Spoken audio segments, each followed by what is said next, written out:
సత్యసాయి జిల్లాలో చిన్నారి మిస్సింగ్ ఘటన విషాదంగా ముగిసింది. హిందూపురం మండలం కిరికిర బసవన్నపల్లెలో ఈ ఘటన జరిగింది. చిన్నారి అదృశ్యంపై పోలీసులకు తల్లిదండ్రులు ఫిర్యాదు చేశారు. వెంటనే రంగంలోకి దిగిన పోలీసులు, ఫైర్ సిబ్బంది గ్రామ పరిసర ప్రాంతాల్లో గాలింపు చర్యలు చేపట్టారు. డ్రోన్ కెమెరాతోనూ గాలించారు. చివరికి చెరువులో చిన్నారి మృతదేహాన్ని గుర్తించారు.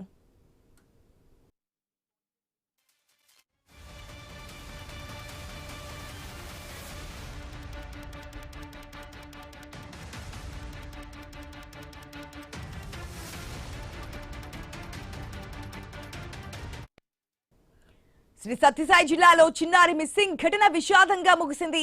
హిందూపురం మండలం కిరికిరి బసవన్నపల్లిలో ఈ ఘటన జరిగింది.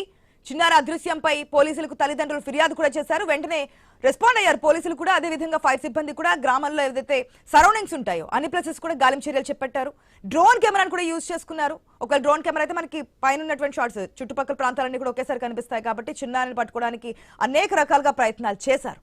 కాకపోతే చివరికి చెరువులో నిన్న చిన్నారి మృతదేహాన్ని అయితే గుర్తించారు పోలీసులు. ఇక్కడ మిస్సింగ్ ఘటన అనేది విషాదంగా ముగిసినట్టుగా తెలుస్తోంది. పూర్తి అప్డేట్స్ తెలుసుకుందాం మా ప్రతినిధి రామాంజనేయుల ద్వారా.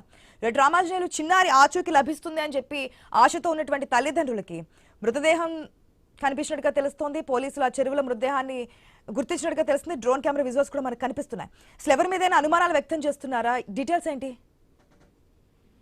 ఆశ, ఇది చాలా అత్యంత బాధాకరమైన విషయము. ఇప్పుడు ఈ సత్యసాయి జిల్లా హిందూపురం మండలంలోని కిరికెర బసన్నపల్లిలో ఈ విషాదం చోటు చేసుకుంది. చిన్నారి మూగి, చెవుటు, తర్వాత కళ్ళు కూడా సరిగ్గా కనిపించవు. 4 ఏళ్ల చిన్నారి నిన్నటి రోజు నుంచి కనిపించలేదని చెప్పేసి తల్లిదండ్రులు పోలీసులకు ఫిర్యాదు చేశారు.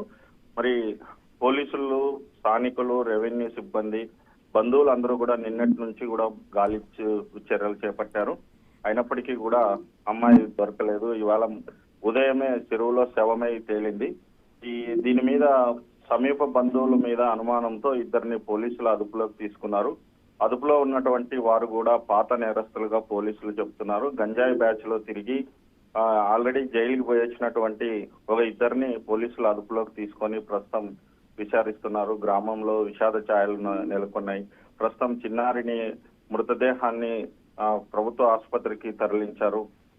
గ్రామంలో అయితే ప్రస్తుతం వారి బంధువులందరూ కూడా కన్నీరు మున్నీరు అవుతున్నారు. దీని మీద పోలీసులు కూడా హత్య కోణంలోనే విచారణ చేపట్టారు. ప్రస్తుతం ఆసుపత్రి దగ్గర కూడా కొంత టెన్షన్ వాతావరణం నెలకొంది. ఆశ, పోలీసులు ఏం చెప్తున్నారు అంటే ఎవరి మీద అనుమానాలు గాని, కక్షలు గాని, గొడవలు గాని దీనికి కారణంగా చూపిస్తున్నారా? ఈ కుటుంబానికి ఎవరితోనూ గొడవలు అయితే లేవు గాని, కాకపోతే అక్కడ ఉన్నటువంటి కొందరు పాత నేరస్తులు ఈ అమ్మాయిని తీసుకెళ్లి చంపేసింటారు అనే అనుమానంతోనే పోలీసులు ఒక ఇద్దరిని అదుపులోకి తీసుకున్నారు. వాళ్ళిద్దరు కూడా గతంలో జైలుకి పోయి వచ్చిన పాత నేరస్తులుగా గుర్తించారు. వారు చెప్పినటువంటి ఇన్ఫర్మేషన్, నేరస్తులు ఇచ్చినటువంటి పోలీసులకి ఇచ్చిన ఇన్ఫర్మేషన్ తోటి పోలీసులకి అనుమానం బలపడి వారిని ప్రస్తుతం పోలీసులు విచారిస్తున్నారు. Asha, right Ramanjaneyulu, thanks for the update.